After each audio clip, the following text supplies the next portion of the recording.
მოგესალმებით. დღეს გადაცემას ვაგრძელებთ მეცნიერებათა კონგრესის დროა. გადაცემას წაუძღვება ბატონი საშა რუსეცკი, მეცნიერების პოლიტოლოგიის მეცნიერებათა დოქტორი, ფსიქოლოგიის დოქტორი, საკმაოდ ცნობილი პიროვნება და ჩემთვის ძალიან პატივსაცემი ადამიანი. მე დღეს გადაცემაში მოვიწვია და ბესიკ გოგოლი, მეცნიერებათა კონგრესის სპიკერი, ფსიქოლოგიის განვითარების კვლევის ცენტრის ხელმძღვანელი. ჩვენ ვისაუბრებთ დღეს არსებულ პრობლემებზე საქართველოში, მსოფლიოში. ალბათ დამეთანხმებით, რომ ნებისმიერი ოჯახი, ნებისმიერი პიროვნება დღეს არა მარტო საქართველოში, მსოფლიოში დაინტერესებული, რა ხდება ჩვენ თავს, რა შეიძლება მოხდეს და როგორ შეიძლება მოძებნოთ გამოსავალი. თუ არავის ალბათ ფსიქოლოგებს და მეცნიერებს უმეტესად ევალებათ აღნიშნულ სიტუაციაში პოლიტიკოსებისგან განსხვავებით გაარკვიონ და მაყურებელს წარუდგინონ და სწორი გზა დაანახონ, საით უნდა განვითარდეს საზოგადოება. ეს ძალიან მნიშვნელოვანია, რადგან დღეს პოლიტიკურ სპექტრი სამწუხაროდ ხდება ერთმანეთის დაპირისპირება და განწყობები ხდება ისეთი, რომ გარდაართავ ტელევიზორს აბსოლუტურად სხვა განწყობა, სხვა ტელევიზიაში სხვა განწყობა. ანუ ამა თუ დაუჯერებთ, ორივე მიდის ევროპაში, ორივეს უნდა ბედნიერება, თუმცა თუ ორივეს ბედნიერება უნდა და ორივეს ევროპაში უნდა, რატო არც ვართ ბედნიერი, არც ვართ ევროპაში. ხო, აი იგივე თემაა, რომ წვადი იყოს შესაძლებელი, ხორცი იყოს ყველაფერი და წვადის გარეშე დავჭეთ. ხო, ანუ აქედან ლოგიკურად რაღაცები არასწორია, ორივე არასწორად ახდენენ საზოგადოების იდენტიფიცირება და შესაბამისად შევდივართ უკვე ჩიხში სოციოლოგიურ, პოლიტიკურ ალბათ და ძალიან მნიშვნელოვანია სწორედ ამ დროს გავარკვიოთ სად ვართ ჩვენ. როგორც კისინჯერი ამბობდა, მომავალში იქნება დიდი ომი, კულტურული, პოლიტიკური და გინდაც საბრძოლო ორ დიდ კოალიციას შორის. ეს არის აზიური და ევროპული მენტალიტეტი, ხო? მას აქვს სპეციალური თავი ამისთვის მიძღვნილი. ამდენად დღეს ჩვენ რასაც ვხვდები, ეს არის ორი დიდი ცივილიზაციის შეჯახების ადგილი და შესაბამისად ის პროცესები, რაც ისახება, სწორედ ეს ისახება ჩვენს ყოველდღიურ ცხოვრებაში. მე მინდა ბატონ საშასთან გადავიდეთ, გთხოვთ ბატონო საშა, თქვენ რას ხედავთ, შევაფასოთ და შემდგომ გამოსავალი შევთავაზოთ ჩვენს მაყურებელს. გთხოვთ. ხო, ეს მოგესალმებით პროექტში. ვესალმები კიდევ ერთხელ მეცნიერთა კონგრესის აი ამ პლატფორმას, რომელიც იძლევა საშუალებას დისკუსიის, მსჯელობის. თქვენი კითხვა ძალიან ისეთი საინტერესო იყო და მარტივი, ესე იგი, რას ვხედავთ, ხო? უნებრივია, რომ რაღაცას ვხედავთ და რაღაცას ვერ ვხედავთ. კი ბატონო. სამწუხაროდ ჩვენი გადაწყვეტილებები ეყრდნობა იმას, თუ რას ვხედავთ. ხო? არა იმას, რასაც ვერ ვხედავთ, ეს ბუნებრივია. მაგრამ ისაც ჩვენ ვხედავთ, ხშირად ჩვენს მიერ არაადეკვატურად აღიქმება. და ამ აღქმაზე, ასე ვთქვათ, იმის აღქმაზე, რასაც ჩვენ ვხედავთ, ხო? ზეგავლენას ახდენენ გარკვეული ნაკადები, ხო? პირველ რიგში საინფორმაციო ნაკადები, დეზინფორმაცია, ხო, ასე ვთქვათ, ახლობლები. ხო, ყველანაირი და ადამიანის გუნება და ბუნება აი ამ სიტუაციაში ძალიან წვალობს რა, თქვა ჩვენ ყველას დასრულს საქართველოში მე მგონი. ერთ-ერთი პრობლემა გვაქვს და ეს არის გაურკვევლობა. შეიძლება ითქვას ეს არის გაურკვევლობის სიდრე, რა არის მომავალში, როგორ იქნება მომავალი, რა საფრთხეები მუქრება ჩვენ ქვეყანას, ჩვენ საზოგადოებას, ჩვენ რეგიონს. და ბუნებრივი არის, თუ ჩვენ აი ამ საფრთხეებს ვაცნობიერებთ, შესაძლოა მაშინ უშუალოდ ჩვენ რაღაცას ვფიქრობთ იმაზე, თუ როგორ ავარიდოთ თავი ამ საფრთხეებს. თუ ვერ ვაცნობიერებთ, საფრთხეები თავისთავად მოდის და ესე იგი, შესაბამისად ჩვენ მზად ვერ ხვდებით ამ საფრთხეებს და შესაბამისად გამომდინარე აქედან სვერპლი არის უფრო დიდი. ხო? ესე იგი, დავუბრუნდეთ საფრთხეების საკითხს. ესე იგი, პირველ რიგში მინდა აღვნიშნო, საფრთხეები არის რეალური საფრთხეები და არის ცრუ საფრთხეები, ხო? შესაბამისად ის შიშები, რომელიც ემყარება გაურკვევლობიდან გამომდინარე ამ სულსაფრთხეებს, ქმნის ფობიებს, ხო, ასე თქვა, და შესაბამისად ეს ჩვენ ფსიქოლოგიურ ორგანიზმს ორგანიზმს დიდატვირთვას ახდენს და შესაბამისად ორგანიზმის ყურადღება არის გადატანილი აი ამ უშუალოდ სულსაფრთხეებს. სწორედ პოლიტიკოსებიც ამას იყენებენ ამ საფრთხეს. ესე იგი ერთი დონე არის ის, რომ რაღაცას ვერ ხედავთ და იქ რეალურად არსებობს, მეორე დონე არის ისაც ხედავთ და არასწორად ხედავთ, ანუ კვაზი ახლობის პრობლემა და სინდრომი. და ახლა გადავიდეთ იმ საფრთხეებს, სადაც ხედავთ და ვაცნობიერებთ, ხო, და რაც რეალური საფრთხე არის. პირველ რიგში ახლა მე ვმუშაობ დღეს მეტაკოგნიტური მართვის თეორიის ჩარჩოში, ეს ფაქტობრივად თეორია შეეხება შემეცნების პროცესების შემეცნებას. ანუ როგორ შევიცნობთ ჩვენ ესე იგი შემეცნების პროცესებს. ხო, ესე იგი ეს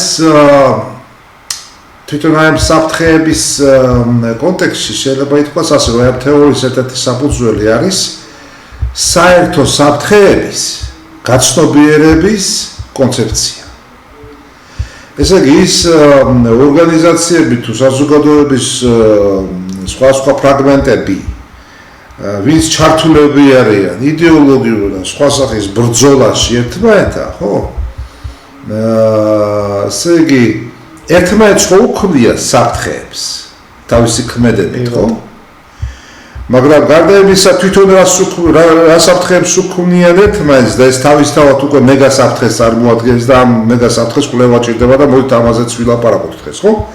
გარდა ამისა არსებობს კიდევ საფრთხეები, რომლებიც არის საერთო საფრთხეები. აი ამიტომ თქვია ამ კონცეფციას საერთო საფრთხეების გაცნობიერების კონცეფცია. კარგი. ესე იგი თუ ჩვენ არ გავაცნობიერებთ საერთო საფრთხეები, ხო? ის საფრთხეები, რომელსაც ჩვენ ერთმანეთს უქმნით, ხო, უფრო გაძლიერდება. რა თქმა უნდა. უფრო გაძლიერდება, ესე იგი ეს დიდი შეცდომა იქნება, თუ ჩვენ ამას არ გავითვალისწინებთ და შესაბამისად ეს არის გზა კატასტროფისკენ. ეხლა თავისთავად თუ ჩვენ ვაცნობიერებთ კონფლიქტში ჩართული მხარეები ამ საფრთხეებს და ვგრძნობთ იმას, რომ ესე იგი ეს საერთო საფრთხეა და ესე იგი ეს არის უკვე გაცნობიერებული ელემენტი იმისში, რომ ჩვენ ვაცნობიერებთ, ხო, ეს საფრთხე არის ჩვენთვის საერთო, ხო, მაგალითად ბუნებრივი კატასტროფების საქმე, ხო, ეს საფრთხე. ესე იგი ჩვენ მაშინ ერთმანეთს არ უშლით ხელს აი ამ საფრთხეების, ასე ვთქვათ, პროფილაქტიკაში და შესაბამისად მათი უარყოფითი ზეგავლენის პოლიტიკის საკითხებში, ხო? აი ეს კონცეფცია თუ ჩვენ არ გავითავისეთ და თუ ჩვენ ფაქტობრივად როგორც არ უნდა ვიყოთ ერთმანეთთან დამოკიდებულები, ხო? ამ კონცეფციას აძლიერებს პოლიტიკური, ახლა პოლიტიკაზე ვსაუბრობთ ახლა ჩვენ, პოლიტიკური სიკრეტიზმის კონცეფცია. რას გულისხმობს პოლიტიკური სიკრეტიზმი? სიკრეტიზმი მოგეხსენებათ, რომ ეს არის შეუსაბამებელი რაღაცა უშუალოდ ღირებულებების, გაწყვეტების, ასე ვთქვათ, ერთ სისტემაში მოთავსება და თავსებადობა მათი, ხო? ანუ თავსებადობა იმის, რაც შეუთავსებელი არის, ხო, ასე იგი. ანუ ნებისმიერ სიტუაციაში კონფლიქტის პოზიტიურ ტრანსფორმაციაზე შეიძლება საუბარი არა თანამშრომლობის დაწყებით, არამედ პირველ რიგში გაცნობიერებით საფრთხეს, ხო? საერთო საფრთხებს. და მე ფაქტობრივად უკვე გადავდივარ ჩვენ ელემენტარულ კომუნიკაციაზე. ეს ელემენტარული კომუნიკაციის განაპირობებელი ეს არის უშუალოდ ესე იგი პოლიტიკური სინკრეტიზმი. კი ბატონო. ესე იგი თვითონ სიტყვა სინკრეტიზმი ხო დაკავშირებული არის იმ პროტოქართულ კულტურასთან, რომელიც კრეტას კუნძულს შეეხება. და რა იყო და როგორ წარმოიშვა ეს ტერმინი. თავისთავად სხვადასხვა ეს ტერმინი იყო პოლიტიკური და მე გადავიდა რაღაც მხოლოდ კულტურაში, ესე ვთქვათ, რელიგიაში და ასე შემდეგ, რელიგიური სინკრეტიზმი, კულტურული სინკრეტიზმი და პოლიტიკურ კონტექსტს სინკრეტიზმის აღარ ვაკვირდებით ჩვენ. სამეცნიერო დისკურსში ესე ჩანს. არა და რეალური ისტორია ასეთი არის, რომ კრეტაზე არსებობდა სხვადასხვა ქალაქები. ეს ქალაქები ერთმანეთს ებრძოდნენ. მუდმივი ბრძოლა ჰქონდათ ამ ქალაქებს ერთმანეთთან. მუდმივი, პერმანენტული. მაგრამ როდესაც საერთო საფრთხე ჩდებოდა და მტერი, ისინი აცნობიერებდნენ, რომ გაერთიანებული იყვნენ და შესაბამისად გვაქვს ჩვენ ამ დონის კულტურა დღევანდელ საზოგადოებაში. თუ ჩვენ კოლაბორაციონალისტური კულტურა გავითარებული, რომ თუ საფრთხე გაჩნდება, ცალ-ცალკე დავიწყებ ჩვენ ამ საფრთხესთან ურთიერთობას. ხო? ესა კოლაბორაცია, ხო, რაღაცა. შესაბამისად, ეს რო განაპირობებს ქვეყნის დამოუკიდებლობის და სუვერენული კულტურის დონეს. მახასიათებელია. ერთი ბოდიში მინდა ბატონო საშა, ჩვენ ვიცით აი ეს მარტყოფის და მარაბდისველი, ხო? როდესაც მარტყოფის დროს ერთი არჩევანი იყო, და ბაზალეთი ვიცით კიდე. როდესაც ორი არჩევანი იყო, ხო, იქ უკვე გაიყო. ანუ რაღაცა ფსიქოლოგიური ისჭის, რომ რადიკალურად რაღაცა უნდა მოხდეს, ორივეს უნდა დაგვეწოს, რა ხო, ორივეს უნდა შეგვიხოს მთლიანად საზოგადოებას და მე ეს ძალიან ცუდია, რა თქმა უნდა, ძალიან. ეს კარგი ჩართვა არის ამ საკითხში, იმიტომ რომ ზუსტად ერთი პრობლემა არის, როდესაც ჩვენ არჩევანი არ აქვს და ესაა დეფიციტი, გზის დეფიციტი, საერთავიდეთ და ერთ ადგილს ვკეპტით მიწას და მეორე არის, ესე ვთქვათ, როდესაც არის პროფიციტი, ესე იგი, როდესაც რეალურად გვაქვს ბევრი ვარიანტი და აქ ორსაც შეეხება, შეიძლება ბურეიდანელი ვირის ეს გავიხსენოთ, ხო, როდესაც ვირს დაუდეს ორი ზვინი და ვირი უყურებდა ერთ ზვინს, მეორე ზვინს და გარდაიცვალა შიმშილით. ხო? თანაბარი. ხო, ვერ გადაწყვეტილება ვერ მიიღო, რომელი ზვინიდან დაეწყო რა და გარდაიცვალა შიმშილით, ხო? ბევრი ვარიანტი არის ეს უარყოფითი და პოზიტიური სცენარები ამ შემთხვევაში. ხო, ახლა ჩვენი საზოგადოება ნაწილი უყურებს ევროპას და დანარჩენს და ნაწილი უყურებს ტრადიციას, იგივე ჩინეთი, რუსეთი, ხო გამიგეთ. აქაც ორად არიან გაყოფილი, ხო? ხო, ამიტომ მე ვფიქრობ, შეიძლება რაღაცის შეთანხმება, რა აქვს თქვათ მაგალითად კარგი, იგივე კონფლიქტოლოგები ძანდებით ამ კონფლიქტიდან, ხო? ის LGBT-ს თემა, თუ LGBT-ს თემა მნიშვნელოვანი, შეიძლება იმან დათმოს, სამაგერო და ამათ დათმოს, მაგალითად სააკაშვილი რაღაც დონეზე, რაღაც ციხიდან, რაღაც ფორმით თქვათ სახში ჩაკეტონ, ხო? ანუ ეს არის პოლიტიკური კულტურა, რომელზეც რასაც თქვენ ბრძანეთ და არ მიდიან. პოლიტიკური, ისინი არ ხდება მათი დიალოგი. ვაფშე რა უნდათ? ხო, ეხლა მოდით კიდევ კოგნიტურ ხარვეზზე გავამახვილოთ ყურადღება რა. რატომ დაყავს ჩვენ ორამდე, ესე იგი ჩვენი კონფიგურაცია? ხო, ეგეც შემოთავაზებული თემა, ხო, ანუ ეს არის ის კლიშე, რომელშიც ჩვენ ვარსაუბრობთ უკვე მე მგონი მე-4 თუ მე-5 წლეული რა. ხო? პოლიტიკური და გეოპოლიტიკური რეალობა აბსოლუტურად სხვა არის რა. ამიტომ არის ორი ვარიანტი რა. აქ ჩვენ გვაქვს ადგილი აქვს ზუსტად იმ სიტუაციას, რითიც მე დავიწყე საუბარი რა, ესე იგი ჩვენ ფაქტობრივად უნდა ვეცადოთ, თუ არ გავამარტივოთ არანაირად სიტუაცია. სიტუაცია არის რთული. კი ბატონო. და აქედან გამომდინარე, ხო, ეს გასაგებია და აუცილებელი სქემა არის ეს დუალური, დასავლეთი და აღმოსავლეთი, კულტურის ძირში დევს ეს. ხო, ესე იგი ორად ავართ, ხო, ნაწილი არის კახეთი და ქართლის რაღაც ნაწილი აღმოსავლეთი, ნაწილი დასავლეთი. არა ვართ, არ არის ეს სწორი ახლა ისე ვიძახ. ეს არის იმ კოგნიტური დეფორმაციების შედეგად და სამეცნიერო იმნაშრომების შედეგად მიღებული კლიშე, რომელიც საქართველოს გვყავს. ჩვენ არ აღვიქვავთ მაგალითად სამხრეთ საქართველოს, როგორც შიდა პოლიტიკურ სუბიექტს. ჩვენ ჩრდილოეთ საქართველოს ცნება რა ხო? ეხლა მაგალითად მეუფე ანანია ჯაფარიძის ნაშრომებში ძალიან საინტერესოა წარმოდგენილი პრობლემა ლაზიკის გეოგრაფიული მდებარეობის თაობაზე არის პროკოპი კესარიელის უშუალოდ ნაშრომების ანალიზი და ანუ სად არის ეს ლაზიკე? სად იყო ეს ლაზიკე განლაგებული, ხო? იყო როგორც ერთი ნაწილი ექსპერტების და მეცნიერებისთვის ესე იგი დასავლეთ საქართველოს ტერიტორიაზე და ძველ ლაზიკამდე თუ აფსენდა და იქითკენ იყო ფაქტობრივად. თუ ეს იყო ეს ქვემო, ესე ვთქვათ, ჭოროხის ხეობის მიმდებარე და ზღვის უშუალოდ და ტრაპიზუნდამდე ესე იგი ეს ტერიტორია, თუ ეს იყო ისიც და ისიც. ეგეც საინტერესოა. რატომ ვსვამე ამ საკითხს? იმიტომ რომ ის საქართველო, რომელიც დღეს არ არის საქართველოს სახელმწიფოებრივ ჩარჩოში, ის არსებობს. ის არსებობს. ხო, ესე იგი და იმასთან შენ კომუნიკაცია გჭირდება. ხო?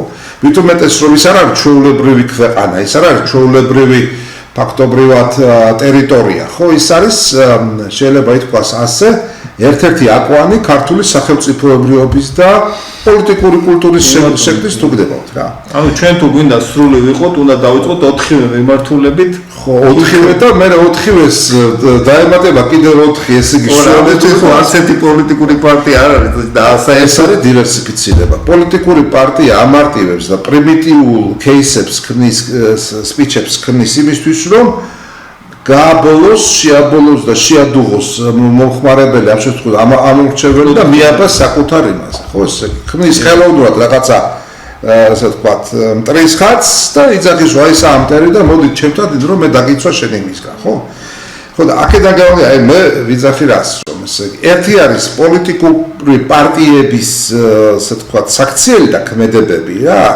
და მეორე არის ფაქტობრივად პოლიტიკური მეცნიერების წარმომადგენელთა ქმედებები რა. როდესაც პოლიტიკური მეცნიერება, მენტალური მეცნიერება, ხო, კი ბატონო, გეთახმები. ფსიქოლოგი, ფილოსოფოსები, სოციოლოგები, ყველა გეოლოგები, კი ბატონო, არქეოლოგები და ყველანი ამაში ღებულობენ მონაწილეობას რა. თუ გვინდა ზუსტი სურათი. კი ბატონო, აუ დივერსიფიცირება, ინტერდისციპლინარობა და ყველანი. აქაც აუ დავიყვანოთ ეს. მაგრამ ამ შემთხვევაში ახლა პოლიტიკაზე ვსაუბრობთ, პოლიტიკის მეცნიერების გარშემო უნდა იყოს საუბარი.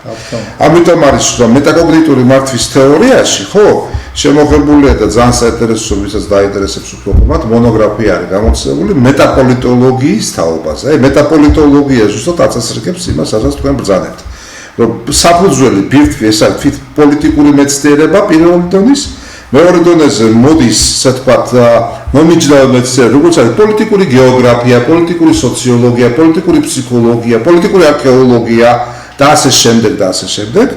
მესამე წრეზე მოდის ისეთი მეცნიერები, როგორც არის უფრო სხვა დონეზე ინტეგრირებული უშუალოდ, როგორც არის მაგალითად პოლიტიკური ფსიქოლინგვისტიკა.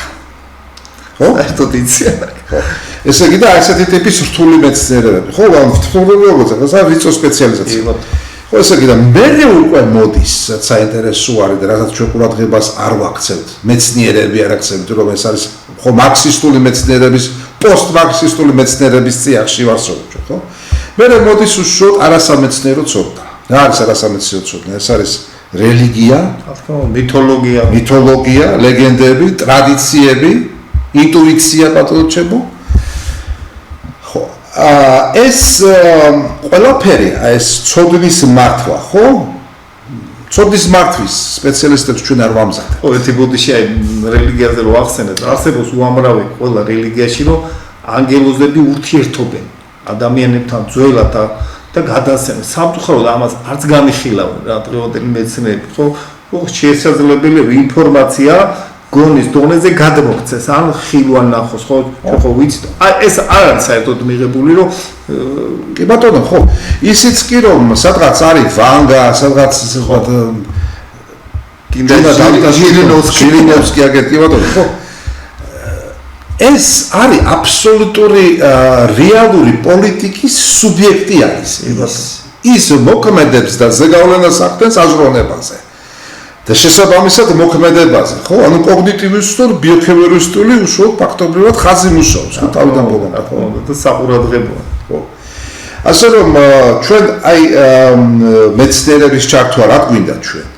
აი ამ პროცესებში, იმისთვის რომ აი ამ წუპეში, პრიმიტივიზმის წუპეში საზოგადოება არ ვამყოფოთ, რა. აი ეს არის თავარი, რა.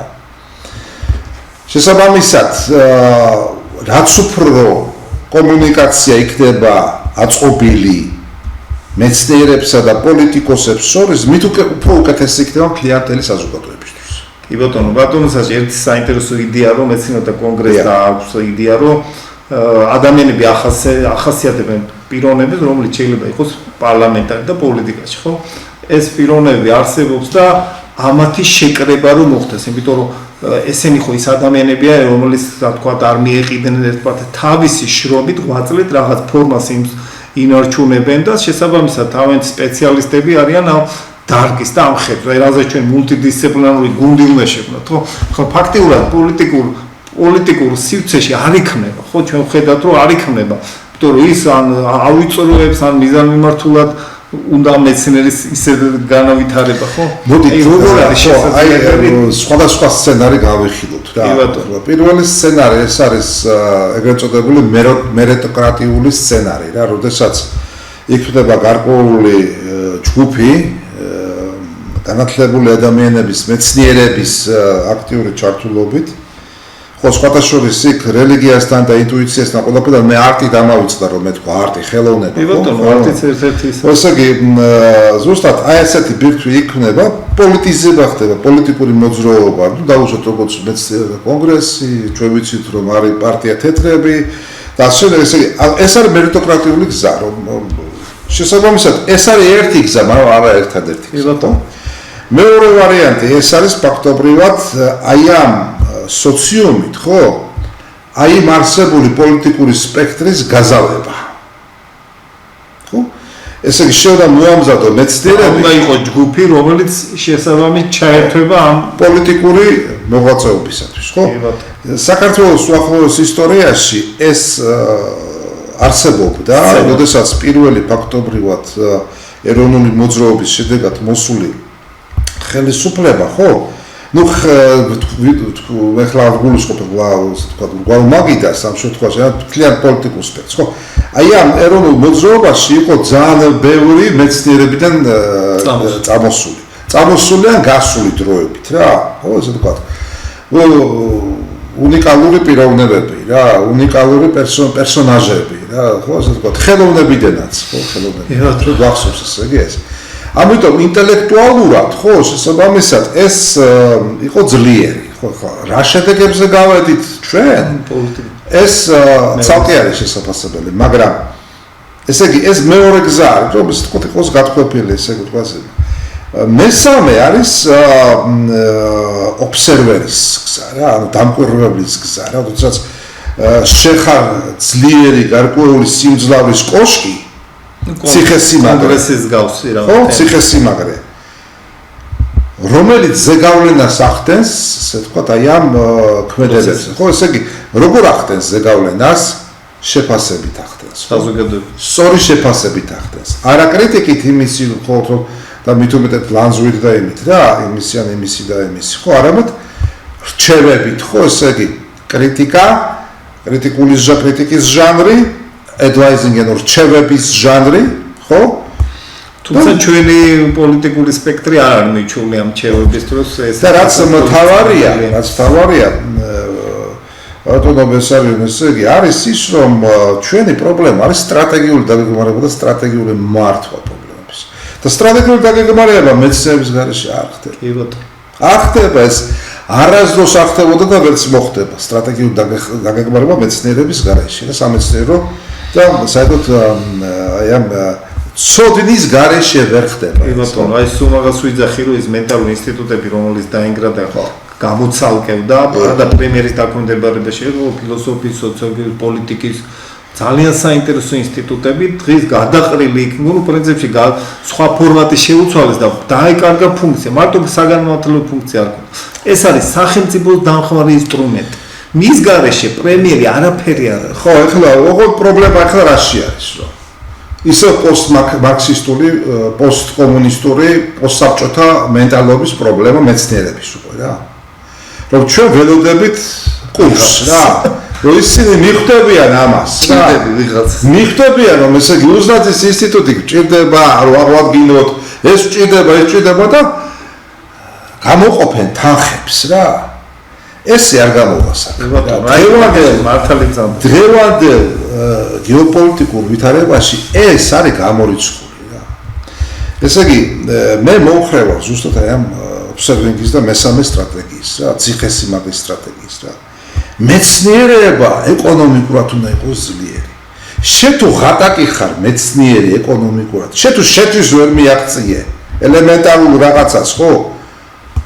ბუნებრივია კონკურენციას ვერ გაუწევ იმ ადამიანს, რომელსაც არავით არის ცოდნა არ ქონდა მიღებული, მაგრამ თავისი შრომით და გამოცდილებით მილიონჯერ შენს მიაღწია, ხო?